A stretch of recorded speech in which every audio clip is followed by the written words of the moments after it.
Welcome back to the SLM podcast. I'm Simon Lee Marion. I have a guest I'm chatting with today who I've been wanting to speak to for quite some time, but never really had the opportunity. And as often is the case, it kind of just appeared, which was rather nice. So please welcome Oliver Lee.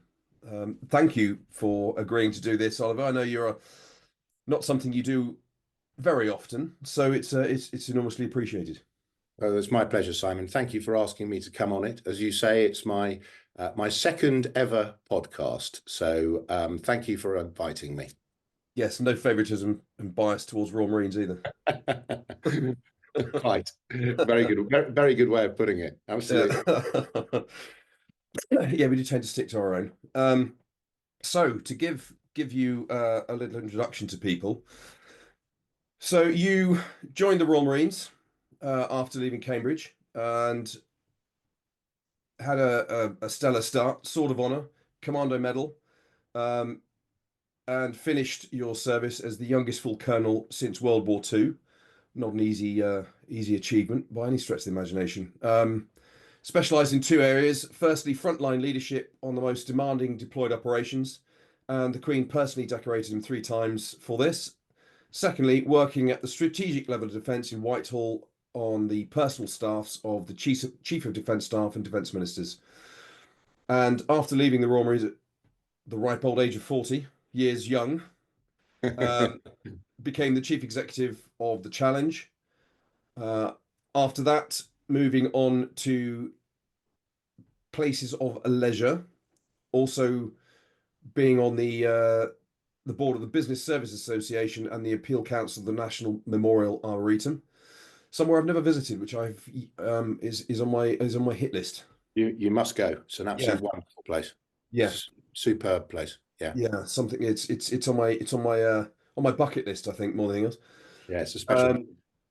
And most recently, you've I wouldn't say the pleasure. I would probably say the displeasure of, in some respects, pleasure in many others, of being the chief exec of West Midlands Fire Service. And now onto pastures green and new. That's right. Very absolutely right. Excellent. So I think as we spoke beforehand, I don't like to script these things too much. I like a more natural flow of conversation, but I do have some notes. No problem. No problem. Keep myself on track more than anything else. That's perfectly fair. Understood. No problem at all. So where to start? You have had an extraordinary career in the Royal Marines. You were definitely on a very rapid upward track, and marked by, as is the norm in the Royal Marines, an enormous amount of resilience required, physically, mentally, emotionally, in every respect. So, in a nutshell, I suppose to start things off, in terms of resilience, moral courage, and that's required for leadership, what's shaped you most, really, I suppose, from your time in the military? Yeah, that's an interesting question. I mean, I think one is, hostage is the wrong word, but you'll understand where I'm coming from. Yeah. One is unavoidably a kind of hostage of one's experiences, good, bad, and indifferent. And what shaped me, I mean, I think are largely speaking those experiences. I mean, I was the oldest of 6 children. That undoubtedly has an impact on me.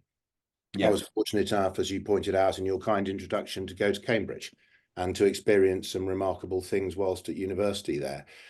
Ditto. And then a series of things have happened in my both personal and professional lives that I think have shaped me very considerably. I mean, often more by luck than judgment.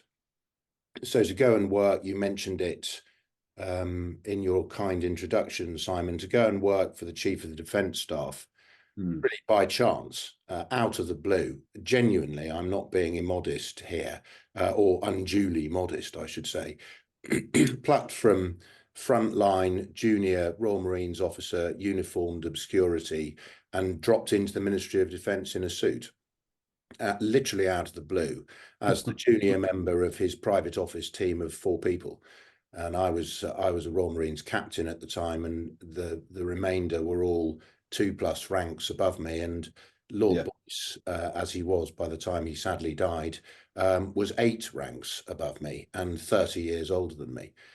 And those experiences teach you an enormous amount. I remember in the handover between Lord Boyce and his predecessor, General Guthrie, we conducted the handover in Oman. And because of the special relationship between the UK and Oman, particularly from a military perspective, going back decades to the Dhofar and so on and so forth. And the Sultan of Oman's private, not jet, private jumbo jet came to pick us up, and we all dutifully got on. And it was not configured as you would expect of a normal jumbo jet. It was a bit like a kind of sitting room. And there were more air hostesses than there were passengers. And one of the air hostesses started walking around with a large silver bowl, and I had absolutely no idea what this thing was. I didn't know what to do with it. I didn't know what I was meant to do.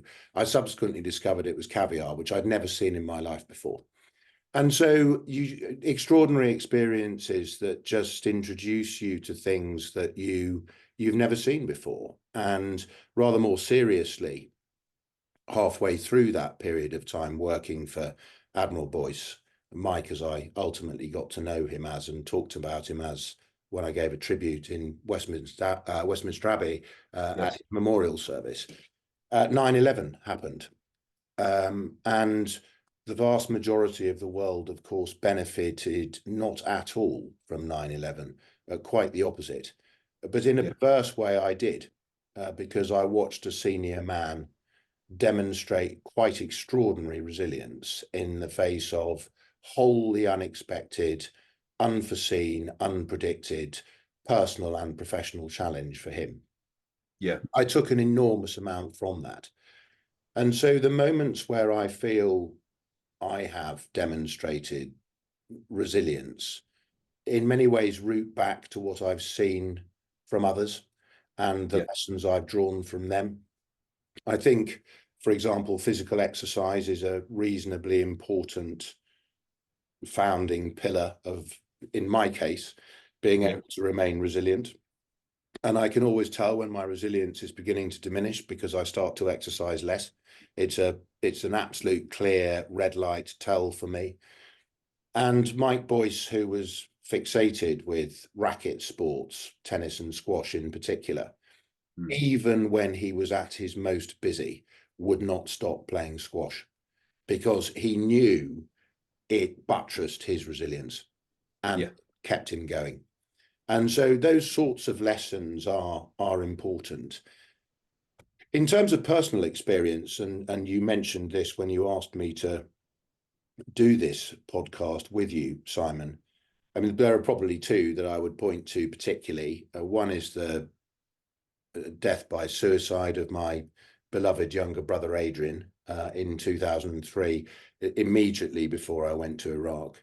That, in resilience terms, that I'm sure I didn't do it perfectly. I never have, and I don't to this day. And I'll mark his death 22 years after it later this very month because he died in January.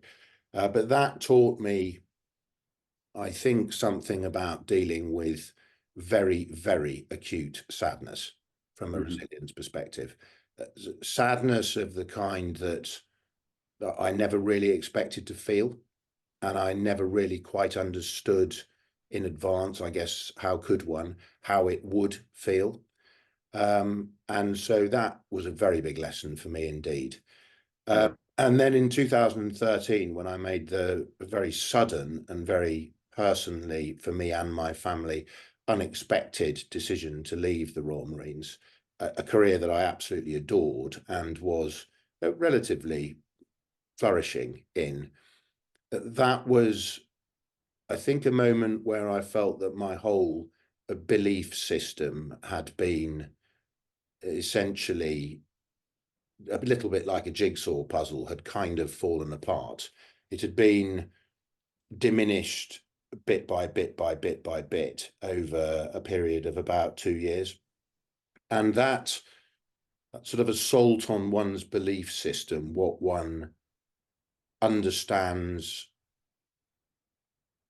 believes, feels, both philosophically and practically, was a very, very big thing indeed to cope with, and has been a challenge to cope with ever since, because clearly it was a very big inflection point in life, both for me and my family. And so, you know, that's a beginning of a set of answers to what's a very big question that you posed. Yeah, yes. It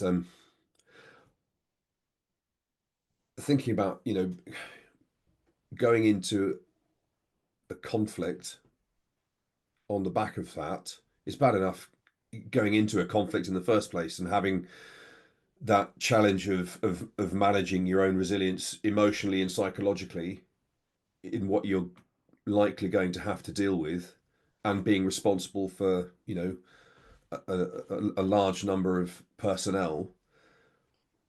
That must have made it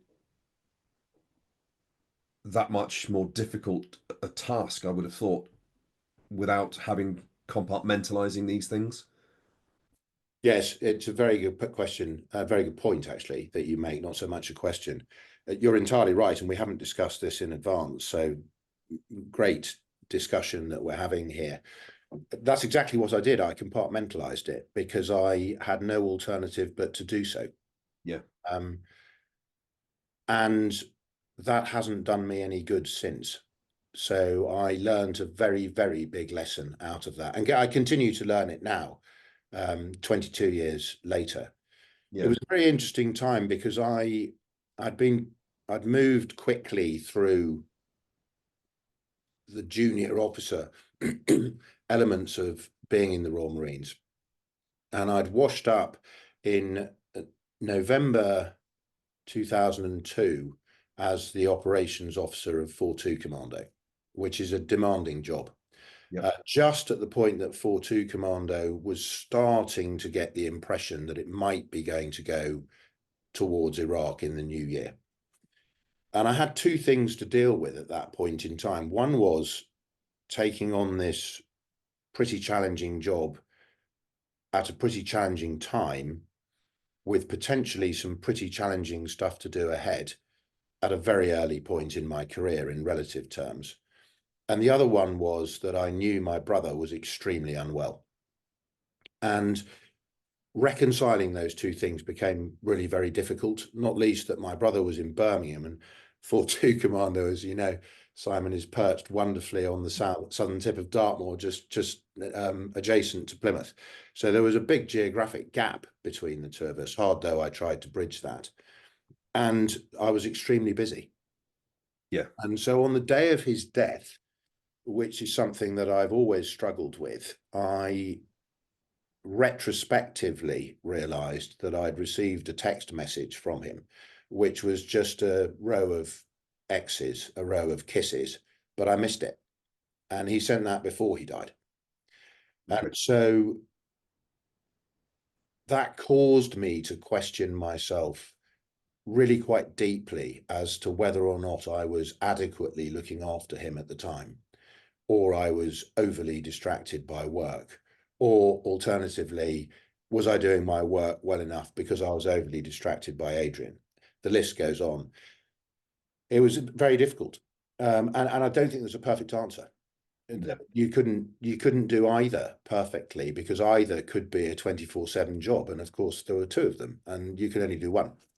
Yes. And then we got to the extraordinary moment of his funeral, where wonderfully my commanding officer from 4-2 Commando, who had the world on his shoulders preparing that unit to deploy, and arguably by then he himself should have deployed to Kuwait, which is where we force generated the entire operation.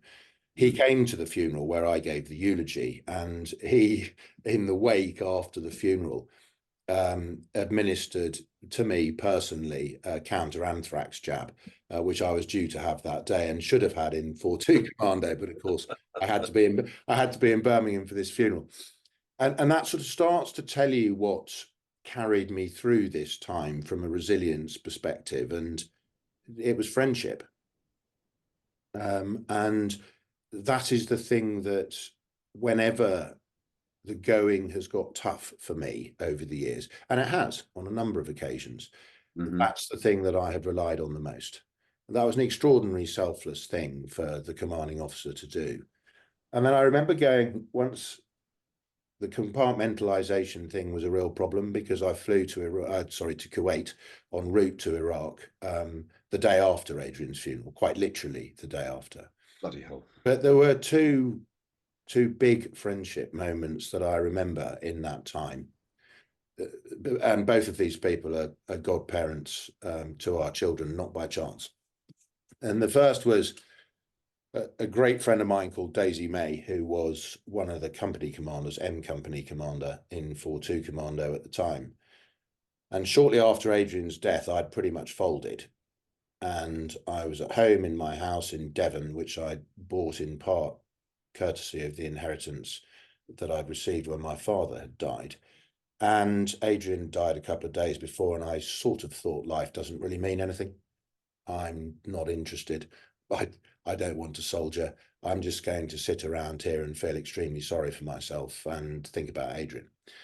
And Daisy came to see me, and he made a cup of coffee in the kitchen, and he sort of put me back together and said, you need to be a Royal Marines officer again. You need to pull yourself together. You need to come to Iraq. We need you to come to Iraq, and you need to get a grip. And it was tough love, but it was exactly what I needed. Yeah. And that is true friendship. And then I remember once we got to Iraq, my opposite number, the adjutant, we're the two kind of senior captains, and although we did different jobs, we were pretty much joined at the hip, lived cheek by jowl, worked hand in glove, and forged a friendship that I can't imagine forging a stronger one. Mm-hmm. And one night we'd been sent all these mercy parcels by lovely unknown people, elderly people, young people, everybody all across the country, wishing us well and saying, you know, we hope this bag of peanuts or whatever it might be will give you a little bit of respite in terms of all that you're doing. And one of these parcels, very pleasingly, had one of those tiny British Airways size type bottles of red wine put in it. We thought, jackpot. And I remember it as if it was yesterday. Trit Leyden and I were sitting on top of a shipping container at about midnight. All the madness of the day was over, and we might manage to steal a few hours sleep. Absolutely beautiful, looking across the desert in the flat half desert light as it appears at those sort of times of day. And we opened this tiny little bottle of red wine, doubtless entirely illegally. And we toasted two things. One, it was meant to be his wedding day, but because we were deployed on operations, the wedding had to be delayed. So we toasted his fiancée, and then he raised a toast to Adrian. And that was I can't imagine a moment of more profound love and friendship with another person in the workplace. And that does wonders for your resilience. Yes.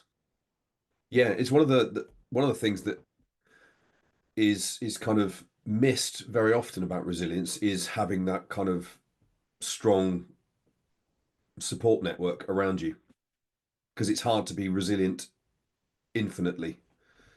Well, I don't think anybody can be. I Yeah. think I think that's a fallacy. Yeah.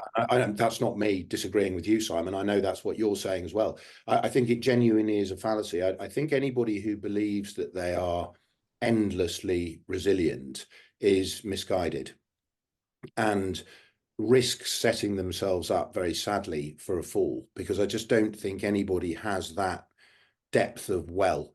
I suspect there are different wells in terms of the amount of resilience that different people can find within them. But I don't believe in any world that anyone has an endless well.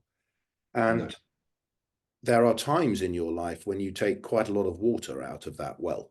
This period of my life that we're talking about now is one such. I took a Yes. huge amount of water out of the well, hence sitting in my house thinking, I'm not sure I'm going to go to Iraq. Yeah. Yeah, the well was pretty empty. Yeah. And I think that, I mean, there are various things. I talked a little bit about exercise earlier, and there are other things, routines. I think you need some sort of purpose. So I was not only driven to Iraq by Daisy's intervention, I was driven there because I felt that it was the right thing to do. I think if I hadn't been motivated by my job, it would have been a much greater challenge to stand up and Yeah. be counted. But for me, always the biggest one has been those around me, by far. I mean, I remember it as a child, although my parents' marriage didn't survive, although they remained extremely amicable. I never felt a moment where I wasn't being very well looked after by both of my parents. Yeah. And I felt the same thing throughout my career, that I had friends around me professionally and also family around me personally, and friends around me who were university friends, let's say, who were nothing to do with the Royal Marines.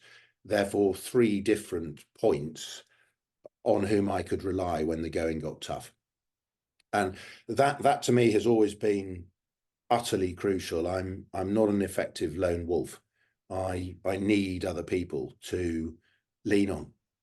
And that was just so important during this particular period that we're talking about. Yeah. It is. It's an absolute necessity to get through life. I think so.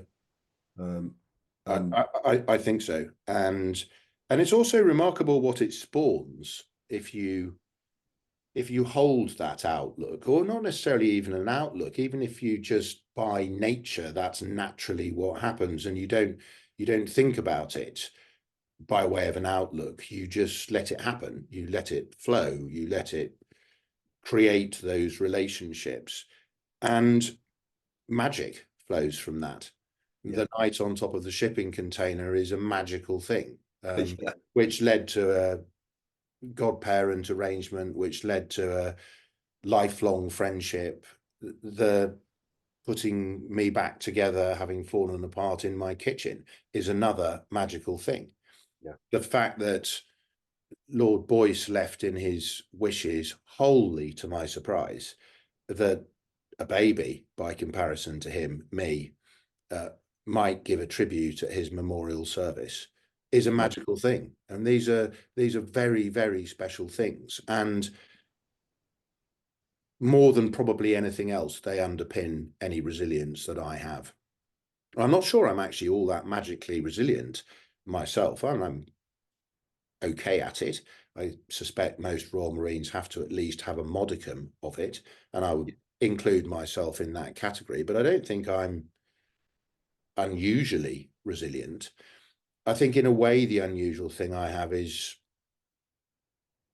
a set of friendships that are utterly bulletproof, utterly loyal, that understand me completely, warts and all, and there are many warts, and that reciprocally would do absolutely anything for each other, come what may, under whatever circumstance, spanning all the ranks from Lord Boyce as the most senior man in defence to I have a wonderful relationship with a wonderful guy called Jules Catamol, who was a Marine of mine in my first troop when I passed out of officer training in 1997.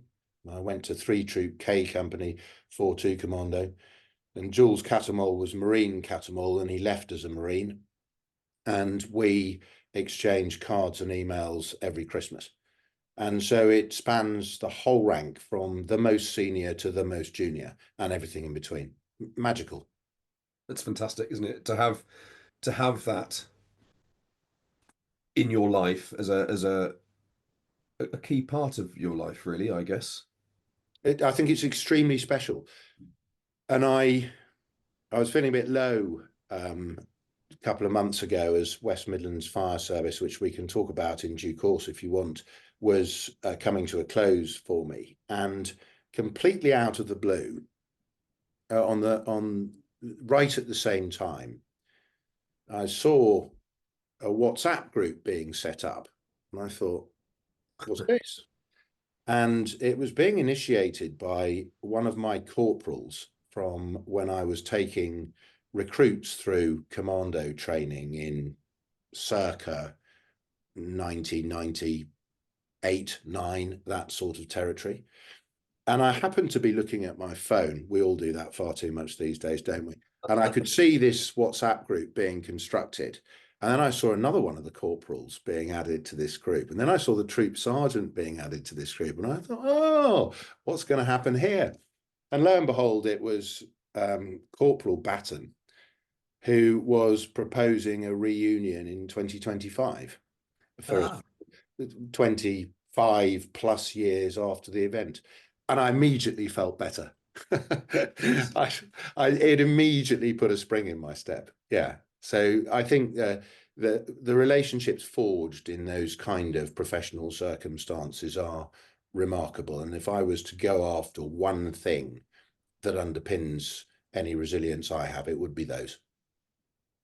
Nice. It's a very powerful point to make, I think, particularly for people who are struggling in their with their resilience at the moment as Yeah. a standout point, because we do tend to kind of withdraw as our resilience diminishes. We tend to withdraw and start to isolate ourselves. I think that's absolutely right. And I am a real culprit of that. It's one of my absolute weak points. It's a big Achilles heel of mine. I know it, and I still can't quite persuade myself not to do it. Yeah, Hence, yeah. hence sitting in my house after Adrian disconnected from the world and somebody had to come and see me and get a grip of me. And one of my closest friends is my second chairman at the Challenge, who's a wonderful man called Bill Ronald. Very, very close friend of mine. He's a very distinguished man, 70-ish now, UK MD of Mars for many, many, many years. And then he chaired the board at Fever Tree to include when it floated. So he's a very successful businessman, absolutely delightful, delightful Scotsman. And he rang me up a few weeks ago off the back of my having left West Midlands Fire Service and ticked me off gently in a very nice way, but ticked me off for going into my shell and just withdrawing a bit. And it's the easiest thing to do, but it's the worst thing to do. And I know it in myself, and yet I still can't entirely prevent myself from doing so. I know what the answer is. The answer is don't do this, connect, reach out, use other people in a positive way, lean on them, bounce off them, take energy from them because you're de-energized and a bit low, but it's really, really hard to do. You're entirely right. But I remind myself all the time that I must do it, particularly when the going is tough, because that is where I draw my resilience from. Yeah. It definitely musters our bounce back ability. Completely. Very good way of putting it. Yeah, I like that. Yeah, just I so. love that. I love that expression, bounce back ability. Yeah. It's just, yeah, reminds me of a weeble. Yeah, quite so. Yeah. Well, Um, because periodically one will be on the ropes or yeah, even on the canvas. And yes, I've felt both of those. yeah, And not necessarily in a boxing ring, but metaphorically. And that ability to bounce back is crucial. And I think you have to almost think through with a degree of care, what are your techniques that enable you to do that? And yes, for me, and I know what they are. I'm not very good at doing them, by the way, on those occasions where you are on the canvas. It's damn difficult to get up. But for me, they are some exercise, some routine, some purpose, and probably more than anything else, those relationships that we've been talking about. Yeah. Yes. Yeah. It's been a hard lesson for me to learn personally as well. To Not be surprised. honest, Not easy. no, it's not. It's And I remember my father was exactly the same. Um, you know, I mean, it's not easy. yes. To mix metaphors, it's we batten down the hatches and lick our wounds. Um, So I see, right, go into your cave. yeah. Yeah, It's yeah. and it's I get that there's a time and a place for everything, I guess, but not for too long. I think And that's that's the right, hard actually. part. That's a good way of putting it, because I don't think it's an unreasonable thing to do for a short period of time, because you do need to, which I failed to do in many respects with Adrian for the reasons that you pointed out earlier, namely the imperative to get sorted and get to Iraq. So you do need to do some processing. Yeah. And the fact that I failed to process that effectively at the time for Excuse me. no reasons of any fault, not mine, not anybody else's. It's just what else was going on, unavoidably so, was definitely a bad outcome uh, in the long term. But I agree with you that you can't stay in that position of introspective stasis for too long. It's a mistake. It is absolutely, and you made a very interesting point earlier on about the compartmentalization and that it long term it's not been helpful, and I've in the course of my learning and my work, that's been abundantly clear to me that the British stiff upper lip and being stoic is great in the short to medium term. Long term, absolutely not, because we actually have to deal with these things that we've had to have the stiff upper lip for. I, I, I would totally agree with that. I've I've learned that a little bit over the years, and it has absolutely reinforced what you've just said, Simon. I mean, we've talked about the Adrian period, and I mean, in simple terms, what that meant is I never really processed his death, the saddest thing that's ever happened in my life, and I very much hope it remains that way, because I can't imagine anything much worse. But I never got to grips with it in my own head because I shut it away, and that meant periodically it would just keep coming back. And Yeah, I'd walk round the corner of a road in an unexpected place, Ministry of Defence, walking home or whatever it might be in London, and I'd think I've seen him because I just hadn't got to grips with what actually happened yeah, and the fact that he in fact was dead, and I had to deal with that, and that was going to be a feature of my life going forward. I just hadn't given myself the chance to do that. And I mean, another one I could point to, which also was horrible compartmentalization, and I kicked myself appallingly for this. The command tour I led in Afghanistan when I was commanding 4-5 Commando, which is my last tour of Afghanistan, yeah, 2011. My wife had done a really special thing while I was out there, and she had booked this incredible holiday for the two of us to go on when I got back during post-operational tour leave. And before I left the commando unit, on promotion to full colonel, very young, you'd think everything was perfect. You'd think that this is just wonderful. Well done. Thank you so much for booking this amazing holiday to Thailand and Malaysia. And we threw the kitchen sink, or I didn't, my wife kindly did, the kitchen sink at it, and we were flying business class, and the whole thing was just, which we don't do, the whole thing was absolutely amazing. And I was a complete nightmare for the entirety of the 3 weeks because I was just stuck in Afghanistan. yeah, I just hadn't been able to decompartmentalize. I was just where I had been for the previous 6.5 months, because it was all sort of different boxes in my head rather than being able to weave them all together in an effective way.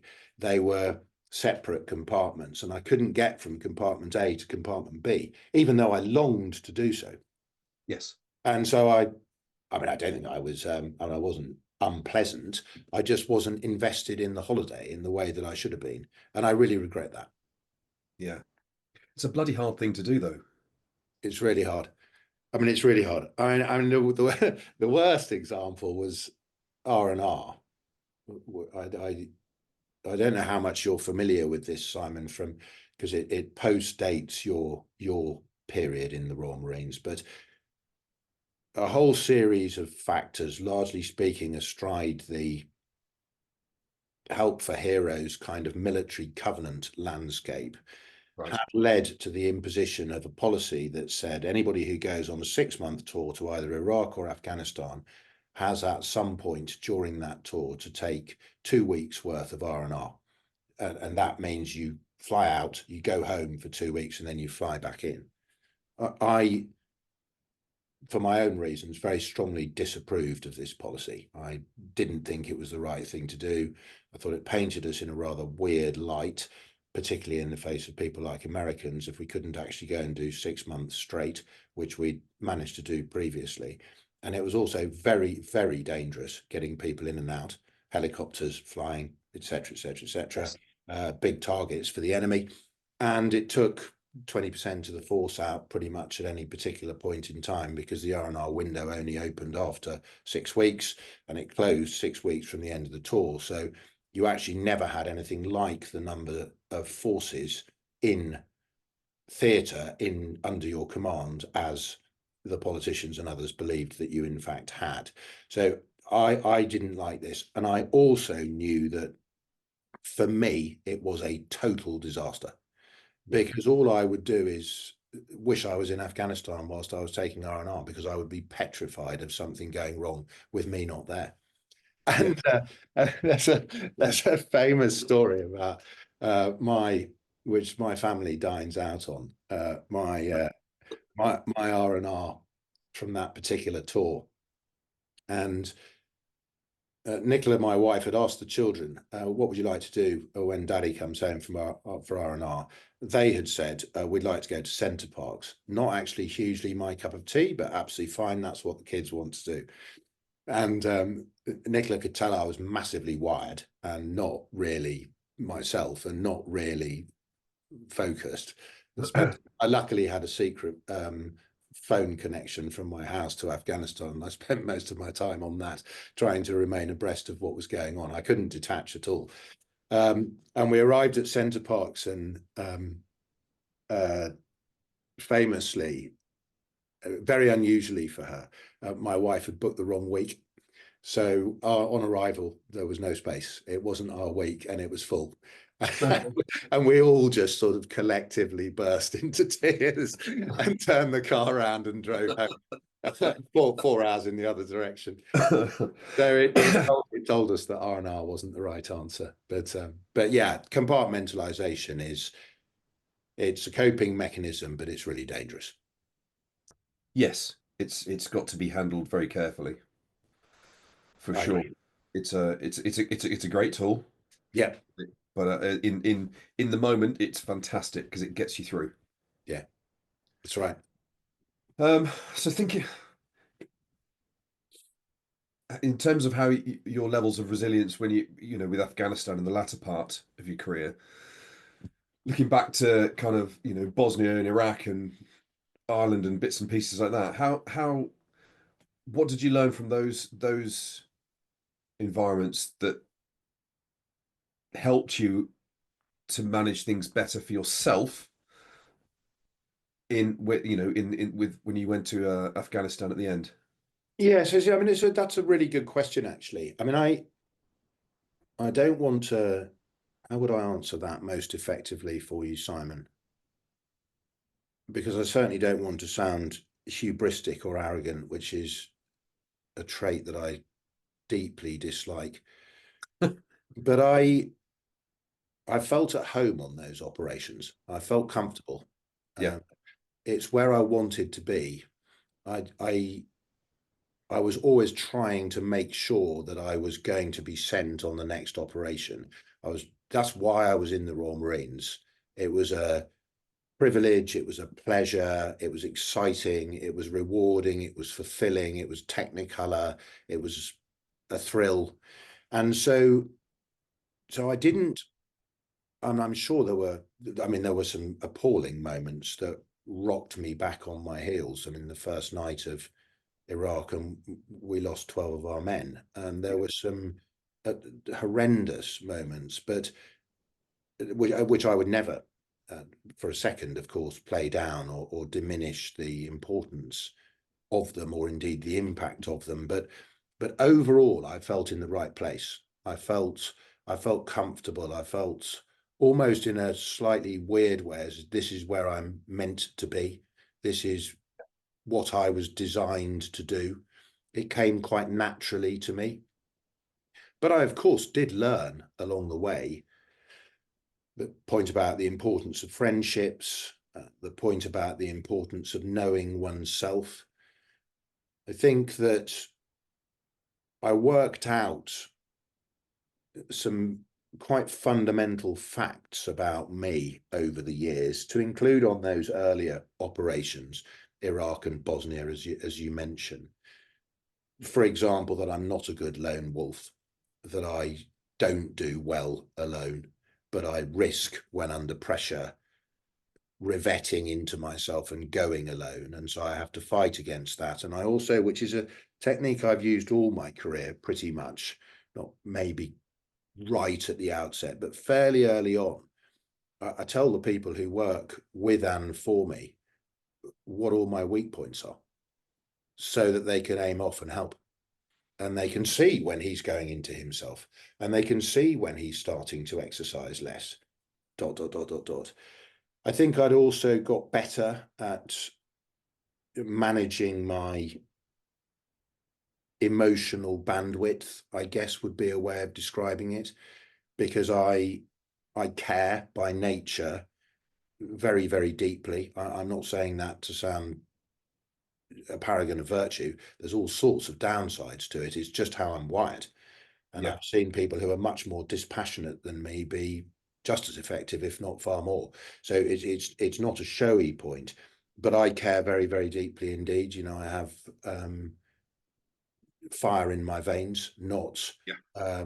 ice in my veins. I'm that end of the spectrum. And I remember the period immediately prior to going to Afghanistan, the last one that you're referring to. We were based in Arbroath on the east coast of Scotland, where 4-5 Commando is, and it happened to be an appalling, unusually appalling Scottish winter in the November and December of 2010. We were deploying in March 2011, so this was right at the end of our preparations, and 3 members of the Commando unit got killed on the roads in that horrifying weather. And it broke my heart. I was, because they felt like children to me, genuinely so. And I'm still extremely close with one of the families. It absolutely broke my heart, but I had by that point become resilient enough to be able to deal with it, and to be able to go to the hospitals, see these poor people on life support machines, see them then at their funerals, deal with their families, speak to the Commando, deal with their friends within the Commando in a way that I think 10 years previously I would never have been able to do. So Yeah. I'd kind of accrued the resilience, the experience, the learning from people like Mike Boyce and others, to be able to do that sort of thing. And that set me in good stead to be able to go on operations as a commanding officer, Yeah. which is somewhere where I felt, as I say, extremely at home and very privileged to be, but in part because I'd learned enough by then to be able to discharge my duties effectively. Yes.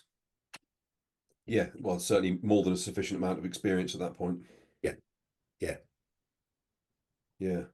Quite very, very wide, varied experience. It was quite wide and varied. Yeah. Now, I mean, that last tour had an unexpected outcome. It did. Yes, That it was, did. yeah, something you can't really plan for. It's not. No, definitely not. It's what I mean, it's obviously had the outcome of that has had a significant impact on you personally and professionally. Yes, for sure.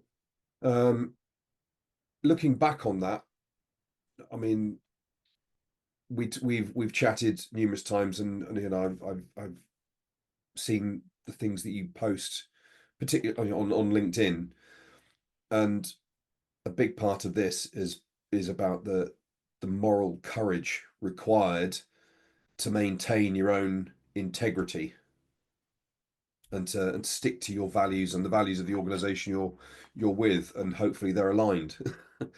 And there seemed to be a misalignment at the end there that led to your decision. How a phenomenally hard decision to make. How did that come about?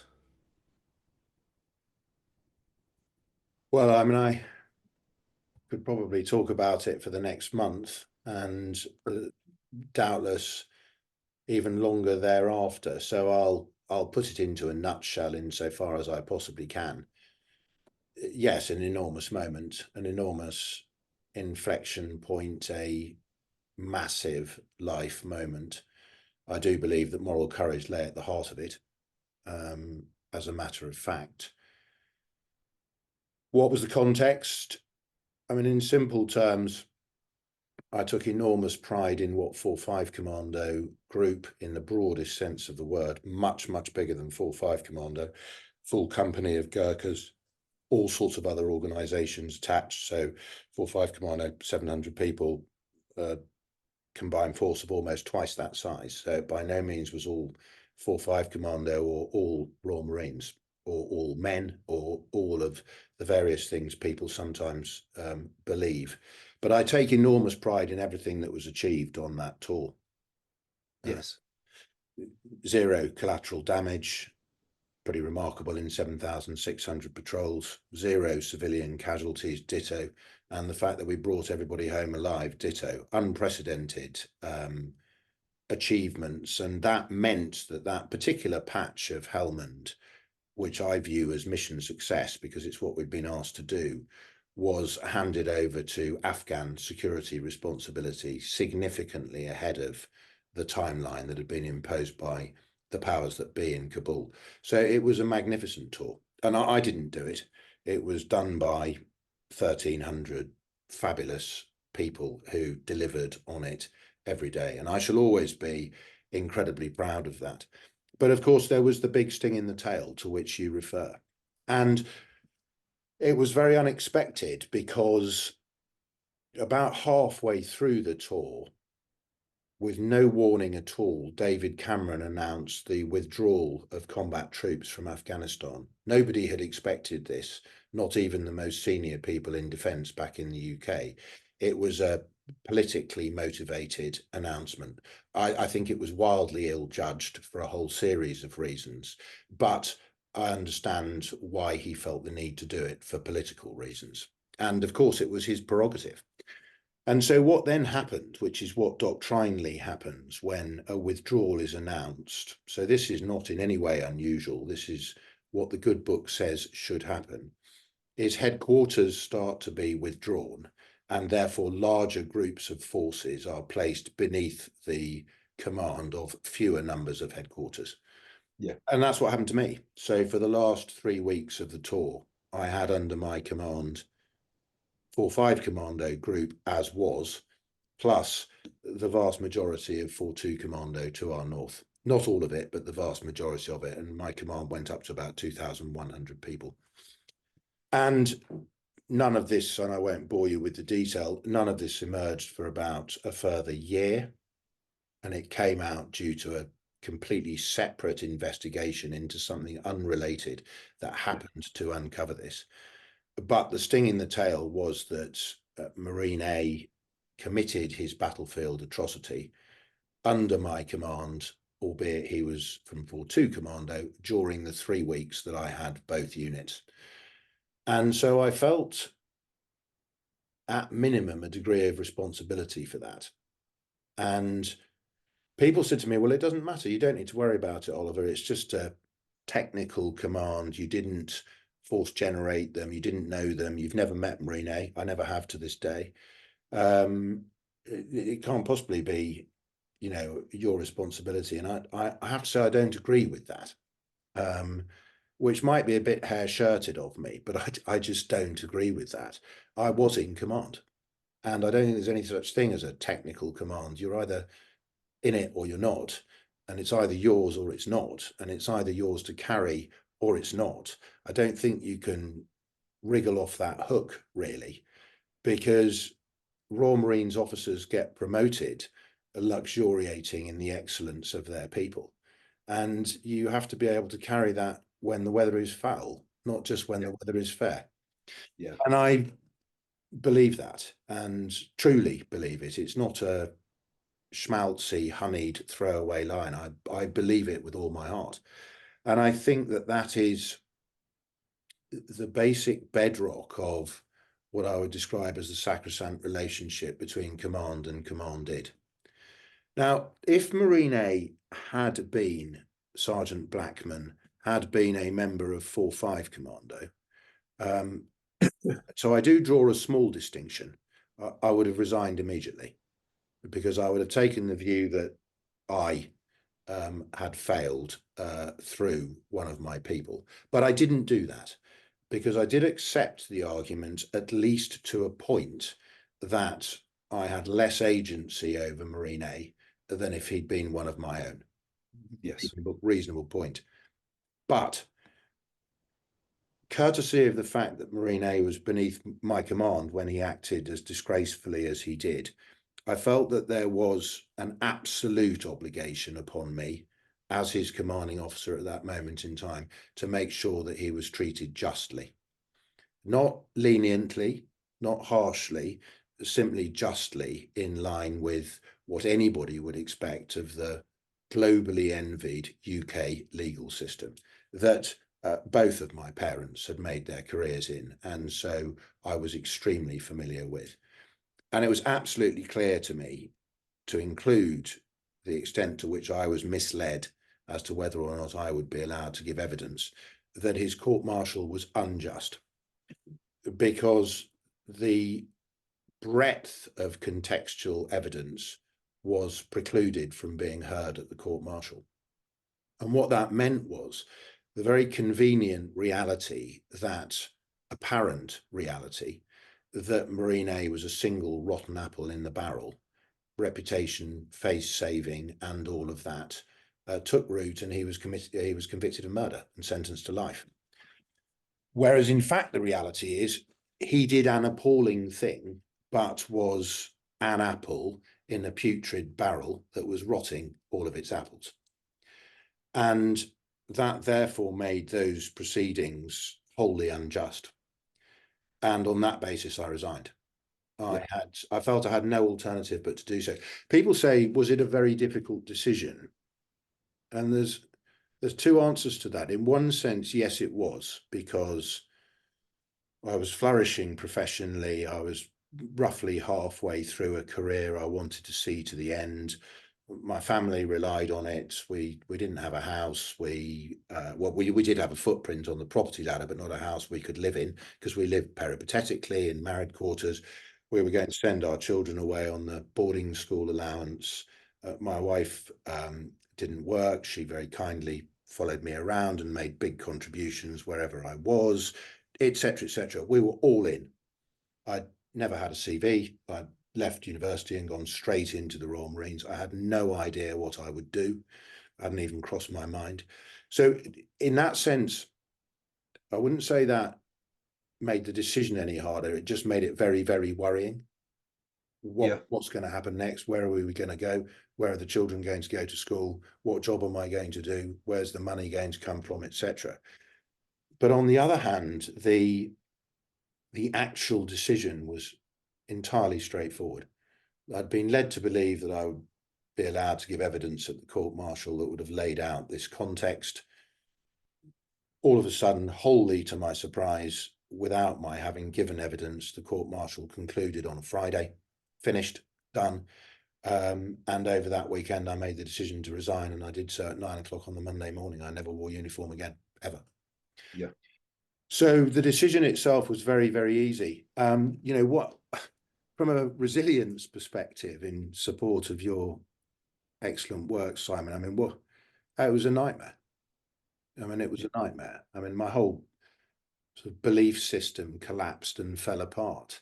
I couldn't understand that, you know, the commando qualities of, you know, courage, selflessness, and all that we'd been taught and had imbued in us all the way through, in this extraordinary way, just appeared to evaporate. And it became a, you know, almost like a family embarrassment that nobody speaks of. And it seemed to me to be very easy, that all that needed to happen was it got looked at properly in the round. Marine A himself, for himself, his wife, and so on and so forth, was treated justly, which is ultimately what the law lords did when they reduced the murder conviction to manslaughter, precisely as I had felt would likely be the case all the way along. And then, of course, the Royal Marines and Defence would seek to learn all the lessons they possibly could from it to ensure such awful things don't happen into the future. Yeah. My actual experience is everybody just wanted to brush it under the carpet. And Yeah. I found that very, very hard. Going back to our earlier conversation, I probably spent 6 weeks in the metaphorical cave. And I then, again, going back to our earlier conversation, because I'd gone from being the sort of golden child to the black sheep overnight, which wasn't easy. And I wasn't friend of almost anybody, because I didn't side with the Marine A camp that said what he did was heroic and he should be decorated for doing it, and all of that stuff that marching groups of people were peddling. And I didn't side with the camp either that said he should be locked up forever without the context being reviewed and the key should be thrown away. So I was in the middle, very much on my own. So it was an extremely lonely. I had one or two stoics like my RSM and a now serving brigadier who was a company commander of mine at the time, who stood shoulder to shoulder with me. But largely speaking, I was on my own. And it was desperately lonely and quite scary, quite worrying. What am I going to do next? Where's all this going to lead? What will all these legal proceedings mean? What will be the impact on my family? I mean, at one point we were so under siege by the media that we did that classic thing that I never believed in a million years I would do, where we went to an unknown address just to remove us from the playing field for a period of time. It was a very difficult period. But going back to the point about where do you extract your resilience? And for me, more than anything else, it's friendship. I remember a day I pulled myself together a bit and I was starting to think I really need to get a job and I really need to earn some money, or we're going to have a problem as a family and I can't allow that to happen. And so I started to do the classic networking thing. And I went to see a wonderful man called Rob Fulton, General Sir Rob Fulton, who had been one of my mentors in the Ministry of Defence when I was working for the Chief of Defence Staff. So Royal Marines, a Royal Marine hadn't done that job before, and the Royal Marines were petrified I was going to make a mess of it and some sort of disaster. So I had all these immensely senior mentors to lean on, of whom Rob was one. And I went to see him and I just had an hour or so in his office in London. And I remember it as if it was yesterday. And he got a grip of me. He gave me some really, really good advice as to how to take my next steps. He was understanding, he was supportive, he was empathetic, he was kind. When I arrived, I immediately called him Sir. He promptly ticked me off for doing that and said, "Call me Rob, please." He just put me at my ease. And that just put a little bit of spring back into my step and a little bit of momentum back into me, and I got going again. Yeah. So I owe him big style for that, but he knows that. Well, that's a good thing as well. Yeah. Well, you have to say your thank yous, don't you? Absolutely. Yeah, it's a simple thing to do and it means the world, doesn't it? It means the world. Yeah. There's a great workplace value I bumped into at one point, which I like greatly and will always take forward wherever I find myself. And it was a nominated, specified organizational value, and it simply says, we say thank you, full stop, a lot, full stop. Nice. What a lovely value. Yeah. Isn't that lovely? Yeah. That's fantastic. It just, yeah, don't need big hurrahs and parades. Just as, Say thank you. yeah, Yeah. yeah. It's the simplest thing to do. Yeah. I remember the eulogy I gave to Mike Boyce in Westminster Abbey that I referred to earlier, and I concluded it by saying, I love, celebrate, and mourn you, but above all, like us all, I'm just so grateful. That Yeah. was the final couple of lines, Yeah. and it's about gratitude and thanks, Yeah. absolutely, and that's what gives you your resilience. Yeah. Yeah. It's there are many layers to it, aren't there? There are indeed. Which is yes, which is why I include myself in the camp that forgets every now and again. We all do. Yeah. We all do.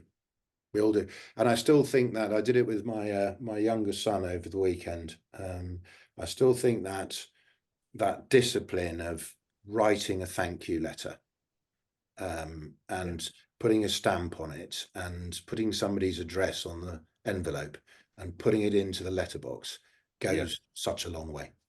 Yes. Yes. I remember having that instilled into me in prep school. I agree. And I think it lies very much at the heart of leadership. One of the things that I have always relied on, and again, I learned this from somebody else, so this is not my own piece of magic by any stretch of the imagination, but in large organizations, I write lots of handwritten letters every week. Mm-hmm. And they don't go through the internal mail. They have a stamp put on the front of them, or maybe they get franked, but they physically go with the postman and go through somebody's letterbox. I'm very sorry to hear that you've been unwell. I'm very sorry to hear that you're bereaved. I've heard that your daughter did brilliantly in her GCSEs. Well done. That sort of thing. Yeah. And it's such a wonderful way to connect with people. And the impact for a 5-minute task is enormous. Yes. Yeah. Again, it's such a simple thing to do, and you say for the sake of 5 minutes. Yeah. And to actually have that in your hand and read it. Yeah. With reading somebody else's handwriting, sending that sort of message. And there's the most junior, newly arrived person, or the cleaner, or the deputy chief executive. They're all of equal importance. They're all human beings. And through their letterbox has just come a letter from the chief executive. It's fabulous. Yeah. Yes. Yeah, yeah. Just how it should be. Yeah. Yes. So, to not labour that point. What next? Shift from military to civilian leadership. Yes, sure.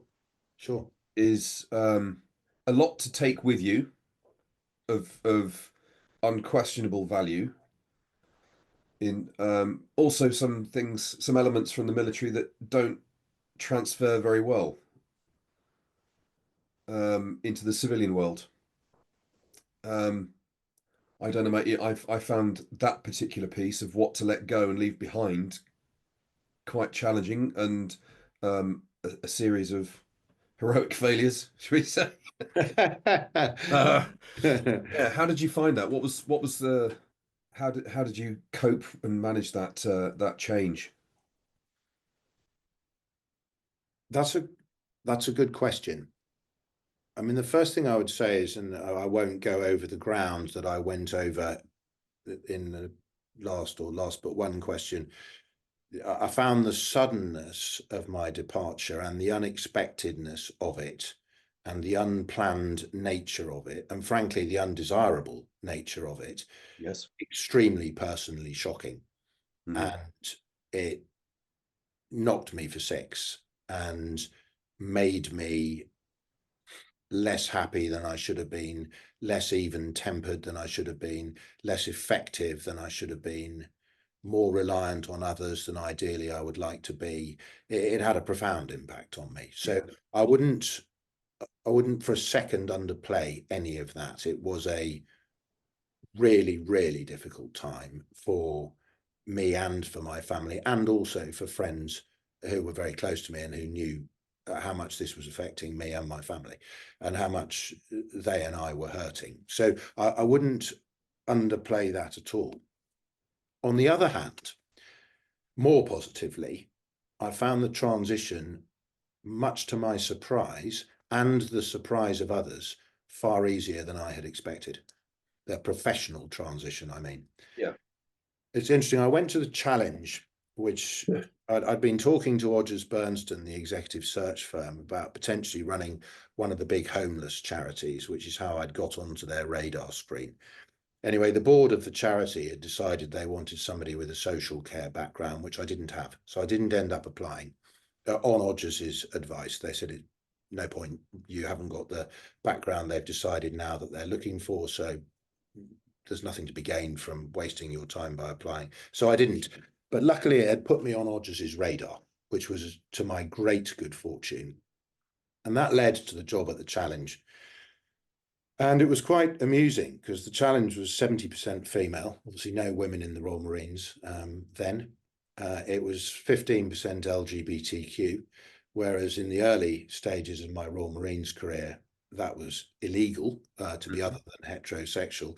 And the stigma certainly hadn't gone by the time, tragically and awfully, when one thinks about it, by the time I left. So that was completely new. It was immensely diverse from an ethnicity perspective, which the Royal Marines is not.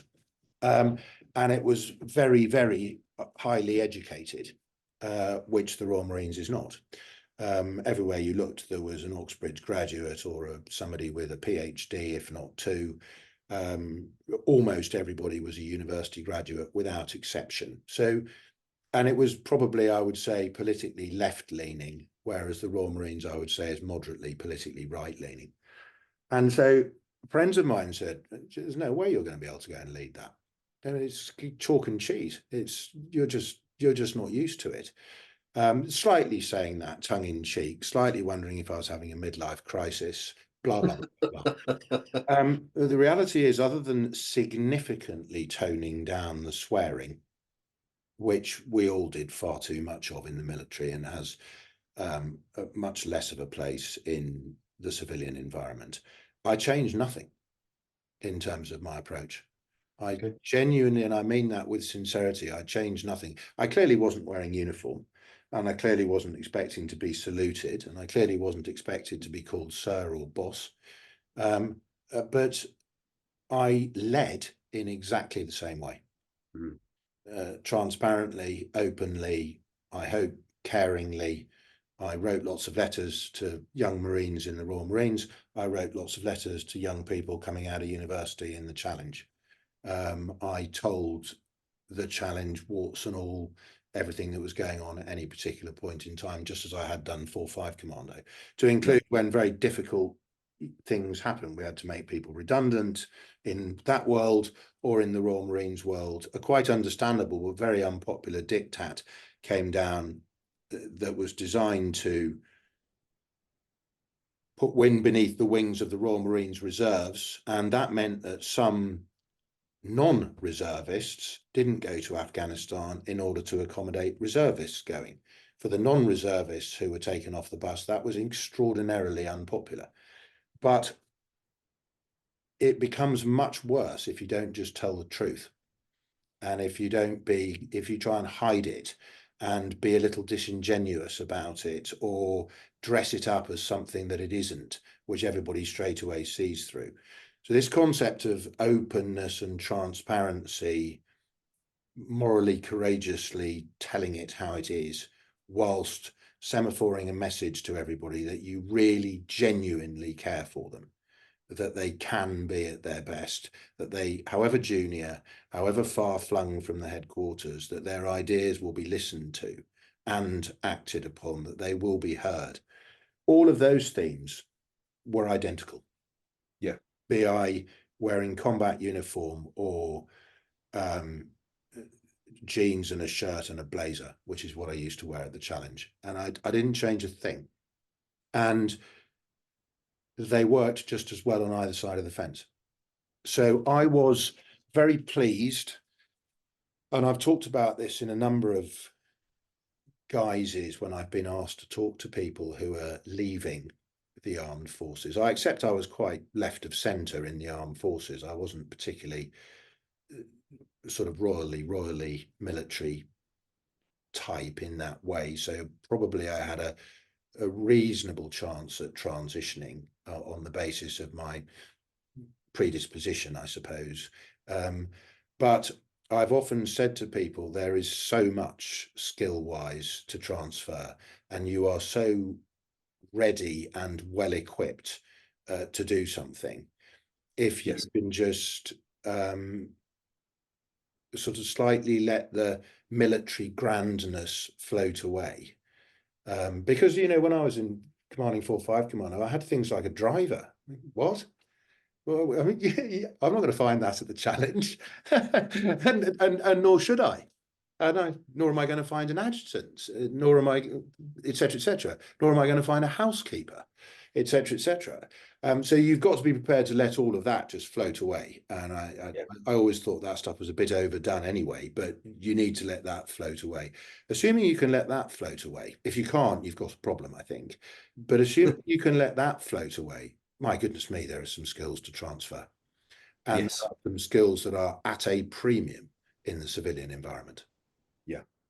And I've greatly enjoyed bringing them to bear. So I take the view that the things that I've been able to do in the, what is it now, 11 years since I left the Royal Marines, have been hugely enabled by what I learned in the Royal Marines. So I haven't felt, as some of my friends feared I might, that I'm coming to the party late because I used up my first 2 decades in the Royal Marines. I'm sure if I'd wanted to be a merchant banker, for example, like my brother, that might well apply because I don't have the skills or expertise to be able to do that. But the things I've chosen to do, I think, have very much been enabled by my Royal Marines career, in fact. Yeah. Reassuring, I think, to really have that realization, that awareness of that actually it's not really nice thing to learn. Really nice to learn. And I think I'll go to my grave now modestly proud that I managed to have 2 careers, whereas I had always thought that I would only have one. But you know, a big moment came along, and it was a how do you look at yourself in the mirror type moment, and a change in order to look in the mirror had to be made, and then it was time to get on again. Yes, I would imagine that on its own brought some buoyancy to your resilience. Yes, definitely, because I think resilience is it's not unrelated to a sense of fulfilled purpose. And if you're not being fulfilled because of any number of reasons, then, as you put it, you're not going to be very buoyant. Yeah. Yes. I would have found it very, very hard if, on leaving the Royal Marines, I'd had to sort of do a deal with a devil somewhere in order to earn money for my family. Yeah. And it hadn't felt invigorating or motivating or fulfilling or inspiring or special or any of those things that you derive resilience from. But luckily I've been able to find them. So that element of resilience has held strong, thankfully. Yes. Yes. And so that after the challenge, then you went to the places. Yes, and again, very similar. I mean, I did those 2 roles because, particularly, I go back to the conversation with Rob Fulton. He one of the things he said to me is, go home, put a wet towel around your head and have a glass of wine with your wife and work out what it is you actually want to do. So simple, but the best piece of advice that I possibly could have asked for. I was charging around speaking to anybody who would speak to me about anything in a completely chaotic, uncontrolled, crazy fashion. And he got me to focus. And I was lucky because the point at which he forced me to focus happened to coincide with Christmas and the New Year, purely by chance, because I resigned from the Royal Marines on the 12th of November. So I had that rather chaotic phase I refer to, spoke to Rob, then Christmas and the New Year. And so I sat down and I worked out, well, what do I really want to do? And I thought, well, the happiest time of my professional life by far has been commanding 4-5 Commando, and I'd like to do something a bit like that. Yeah. What that looked like was a chief executive role, lots of people delivering risky operations with a bit of strategy to define and spread over multiple locations. And both the challenge and Places Leisure and more recently West Midlands Fire Service, which we can come to, delivered entirely on those propositions, and I enjoyed them hugely. Yes. Well, I it was I guess those two organizations were a reprieve and some more stable waters before West Midlands. Yeah, they were, and they were also both embedded within their communities. And Yeah. everything I'd done in the Royal Marines, be it Bosnia or Afghanistan, wherever, was just that. It was making a contribution in communities, which by then I'd become very, very sort of attached to, not just accustomed to, but attached to in a way that I found that highly rewarding work. And so it was a real pleasure to be able to find it beyond the military domain. Yeah. Yes. Yeah, I think I do recall reading various articles on this, but one particularly in the Harvard Business Review about the different models of and approaches to leadership, and that compassionate leadership is the one that's proving to be the most long-term effective. Amen to that.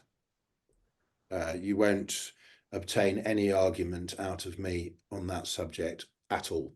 And it's not and that's not a metaphor for soft or weak leadership.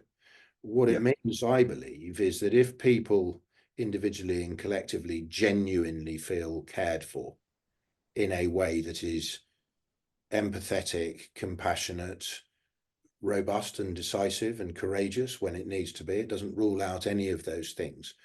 But if people truly feel that they are being looked after, which has to be the corollary of the sacrosanct privilege of leading another human being, if they truly feel that, they will go the extra mile. Yes. And you will generate what I would describe as the virtuous circle of an organization that wants to go the extra mile, and that will go the extra mile because of how it feels rather than because it's being told to do so. And Yes. that is the magic. Yes. So I would agree with the Harvard Business Review entirely. Yeah. Who am I to disagree with it? Well, well, I think you seem to have been ahead of the curve on that one throughout your career. That's been your natural style, I think. Yes, it has. It's just how I feel about it, and I remember feeling about it from the outset. Yeah. Yeah. And there is the misconception that it is about being soft leadership, but sometimes compassionate leadership is holding people to account as well, isn't it? So that's part of it. Completely. I mean, there's a school of thought which I have some affinity for, which is called ruthlessly caring, Yeah. and you can be both of those things. Yes. You can be both of those things. To my great sadness, I sent a number of people home from Afghanistan because I felt they were ill-suited to the task. And I thought that was right for them, right for the organization, and right for the mission. But it was very tough. Yeah. Yeah. It doesn't. I may be getting like. The trick then is that in the face of doing that to somebody, you look after them extremely carefully. Yes. Yeah. Absolutely. Bit of tough love in some So respects. you can make a very tough decision and still be loving. Absolutely. Yeah. Still be compassionate, still care. 100%. I don't disagree with that in any way, shape, or form. I may be getting my source origin wrong in this quote, but was it not Churchill who said you can the art of what was the art of or one of the keys to leadership is to be able to give somebody a bollocking and have them walking away thanking you for it. Yeah, just so, Yeah, just so, just so. And there's a great quote that I rely on quite a lot, which is from Commando Attack, which is a history of the commandos in the Second World War. And it says, and of course it's talking about men, but in today's world, it should be men and women. But it says a man cannot have the hearts of others, but by giving his own. And I yeah, think that's about right. yeah. Yes, I've certainly found that as a parent. Yeah, quite so. Quite so. My word, there's a challenge. Isn't it just? Yes, the greatest. um, so I suppose the last piece of work wise to touch on is West Midlands. Yes, of course. And as your most recent foray into the breach, um, Yeah, absolutely. a lot of challenges. You know what? I mean, you went in understanding some of the challenges, but obviously, clearly, one of the challenges was that things weren't they weren't as transparent and open and honest with you as they should have been, which led you to continually uncover all sorts of shenanigans that made the job very, very difficult. So how?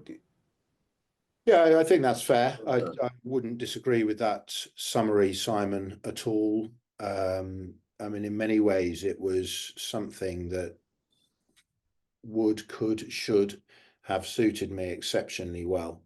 It's a couple of thousand people spread over 40 or so locations, Mhm. working in communities, doing something that's extremely risky and needs managing very carefully, and with some necessary strategy to design to be able to do that effectively into the future. So the proposition looked extremely beguiling. And it's also where I grew up, which made it all the more appealing Yep. from a kind of heartstring perspective. I think that the organization I inherited is in a, dare I say it, rather tragic place. And that is largely speaking, and I don't want to put the boot in at all. So that's I'll choose my words quite carefully. Not that Yeah. I need to. I haven't been obligated to, but I will do so out of respect. Um, Largely speaking, because the morale of the vast majority of the organisation is desperately low, and it shouldn't be. And the antidote to that necessarily ought to be leadership, care, empathy, compassion, people feeling safe, listened to, heard, well trained, well prepared, all the things that you would expect that start to generate that virtuous circle that we were talking about in your previous question, Simon. And I therefore actually thought that this organization is startlingly easy to diagnose, and it's absolutely clear what it needs. It's absolutely clear how this ship could be really quite quickly and importantly, because let's not forget, this is a vital blue light emergency public service. Yes.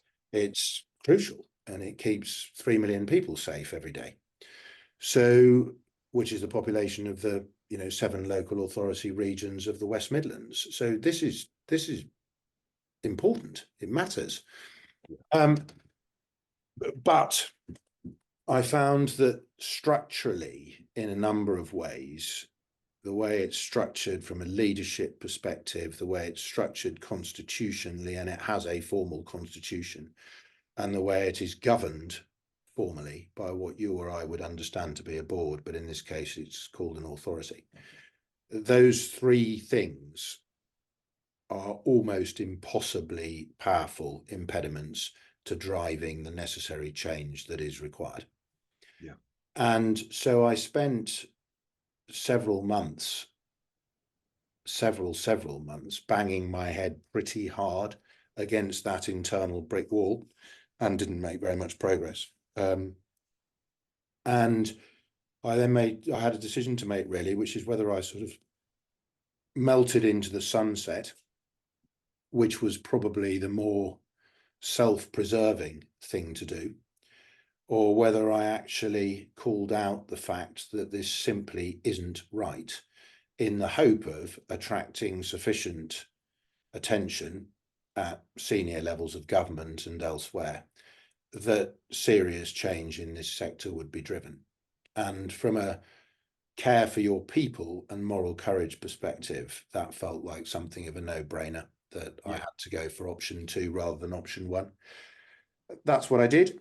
The rest will be history, and we will see. The Home Office has showed a considerable interest, as has the HMI, His Majesty's Inspectorate. So we will see what change is driven. But I very strongly hope that considerable change blows into town, because 1900 overwhelmingly good, committed, well-intentioned, when needed to be brave people depend on it, really. So Yeah. it's been a rather sad and sobering experience, frankly, for me, that, Simon, and I'm hopeful, but without being eternally optimistic, that some key changes will be driven. I think that Yes. probably summarizes that as best I can. Yes. Yeah, I seeing it unfold Yeah, was, it's been a bit of a tragedy. yeah, quite painful to watch as well, Yeah. actually, and read. And some extraordinarily disgruntled people within that organization that, yeah, who's, I would, yeah, I'm sure their resilience is at a pretty low ebb. Yes, and I think that's why the organisation has a number of indicators, for example, levels of sickness, levels Yep. of mental ill health, that are deeply, deeply standing at undesirable levels. Yeah. Yeah. Yes. Yeah. Okay. So on to brighter stuff. Good, good. We must be nearly done, aren't we? Surely. Yeah. Yeah. We're just gonna kind of just have Oh, a, you've brought me up to date. We've been through the back yeah. catalogue, warts and all. So there we go. Yes.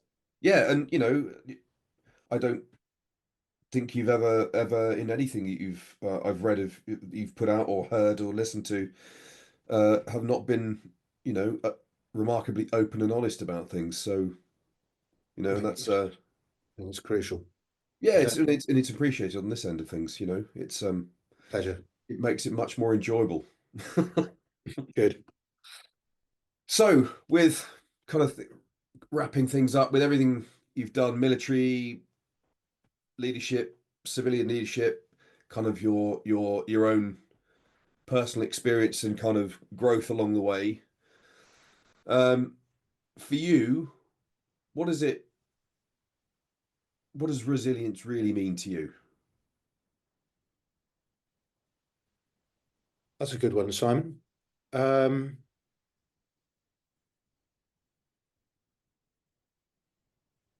Probably self-awareness more than anything else. And I think that's something that I have, and we all get slowly but surely, I would hope, progressively a little bit better at as the years unfold. Yes. And so it goes back to some of our earlier questions or discussions in response to your questions about how deep is the will, how deep is the well, how strong is your will when feeding from that well, or drinking from that well, I should say. Yeah. And I think one gets better over time at understanding how you top the well back up. And we've talked about some of those things: friendships, physical exercise, writing things down. My habit, particularly when I was on deployed military operations, of writing a lot of letters, which was a kind of cathartic outlet for the things that I was feeling. the importance of friendships and examples that you've seen from other people, Mike Boyce or whoever it might be, to draw on.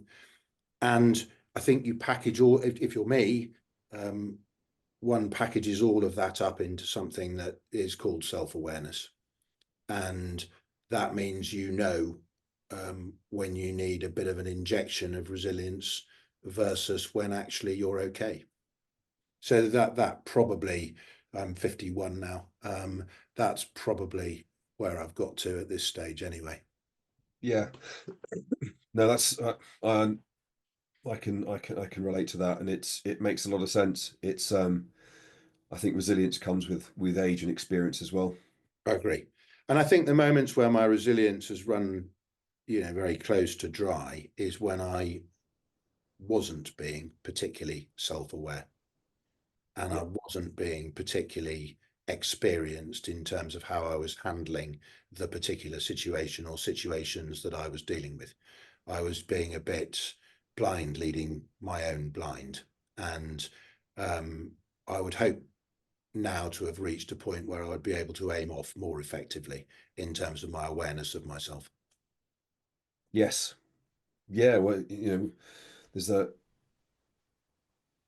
several thousand-year-old quote from Sun Tzu, isn't there?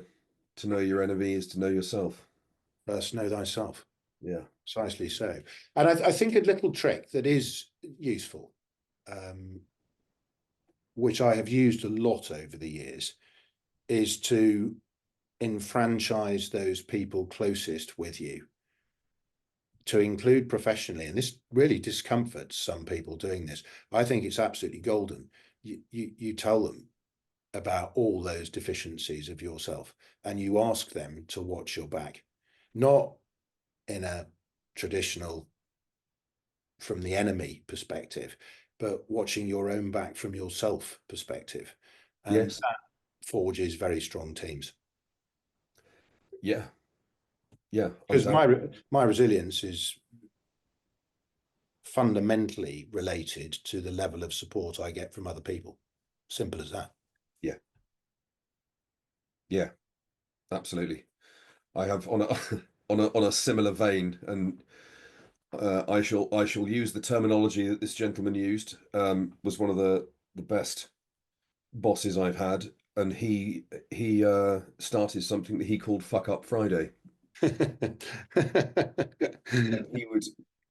he encouraged everyone to keep a note of their cock ups during the week, and on Friday, and he would lead with his greatest fuck up for that week. Yeah, that's great. That's absolutely great, because who doesn't make mistakes? Absolutely. And who actually, I mean, you hope not to make the same mistake too many times, but actually we're all making mistakes all the time, all the Yes. time. I've got a slide that I use, which is essentially, it lays out how I would ideally like to be as a leader. It's a sort of unachievable panacea. You could never possibly get there. Mm-hmm. But it spits down in some parts. I blah, blah. And one of them is I will have time for others. I fail that test the whole time. If you're leading an organization of thousands of people, of course you do. You just have to remind yourself that you're failing and try and do better, because Yes. we all fail. We all make mistakes. We're all frail and fragile. Yes. The gravest mistake of all is to think that we're immune from those failures, because that's not true. No. No, it's fail forwards and learn. Just so. Yes. Hopefully not too often flat on your face. It's yeah. So looking back to young Lieutenant Oliver Lee, Yes, sure. what advice would you have for yourself, for him, about career, moral courage, integrity, dealing with life's marvelous challenges? Gosh, that's a good question. Well, I wouldn't tell him to crank up the moral courage or the integrity at all, because that I've I've walked a lonely enough path on those fronts already. I don't think I need either. I don't think I need either of those to be souped up particularly. I'd probably tell him to carry things more lightly. I'd probably tell him to have a thicker skin. I'd probably tell him to care a bit less on occasions. But then I'd probably remind him that at the same time, those are the sort of things that fuel him and make him moderately effective. And so he shouldn't throw them out of the window entirely, but he should try and keep them in check and in balance a little bit more than he sometimes achieves, I would say. Nice. Yeah. Yeah. I think that would be my answer to that. And I can't think of a better answer. I think that would be my answer, thinking about it. Yeah. Excellent. From the heart. Yes, I think so. What so what sort of legacy do you hope to leave behind for, for your family, for, personally, professionally? Gosh, there's a danger of answering that question arrogantly. I certainly don't expect to leave a notable legacy. I would like to leave 2 well-adjusted sons who are clear on what common human decency is. I hope that that's how we're bringing them up. I hope that that's how they will develop into adult life, which they're both on the cusp of now. So that is important to me. And from a professional perspective, I hope in straightforward terms, and it won't ever be perfect, and certainly it will never be everybody, but I hope that the majority of the many, many, many thousands of people I've had the privilege of leading over the years think that they were moderately well led when beneath my leadership. That would be enough for me. Well, from my understanding, I think you've cracked that one. That's very kind of you. Thank you. I hope so. The last thing, what's next for you? I don't know. I'm doing some thinking about it at the moment, and I'm bouncing it around with lots of fine, Rob Fulton equivalents going back all those years when I worked out what to do after the Royal Marines. It'll be on the leadership landscape, undoubtedly. That's what drives me. It's what inspires me. It's what motivates me. And I'll talk to various organisations about various possibilities, big, small, medium, which I'm doing at the moment. And I might even think about doing something a little bit on my own terms, just putting some of the experiences, for better and worse, warts and all, back into the mix in an advisory capacity. So there are a number of things I'm considering, but I haven't quite fathomed it out yet. No, but that's the joy of leisurely limbo. You've hit the nail on the head. It needs to become a bit less leisurely, but we have just had Christmas and the New Year, so exactly. I think that's allowed. But no, the plan is to push quite hard at it in January and February and see where I am towards the end of the first quarter. I think the danger is you go too fast and you make a mistake. The other danger is that your leisurely limbo, or whatever you just called it, goes on for far too long. And you kind of lose your muscle memory. So there's a balance to be struck in the middle. But I hope to have made some decisions over the next couple of months, Simon. Excellent. Well, thank you, Oliver. Christ, what a conversation. Lots of pearls of wisdom, experience, and I know I have taken a lot from this, and I will watch this, and again I will listen to this again, and because my brain has been spinning quite fast through this conversation with this. So no, I've thoroughly enjoyed it, and thank you for your time. Really appreciate it. It's been a great conversation, very well thought through set of questions from your end, and I've enjoyed being a part of it. Thank you very much indeed for having me. Pleasure. Thanks, Oliver. Cheers. Bye-bye. Bye.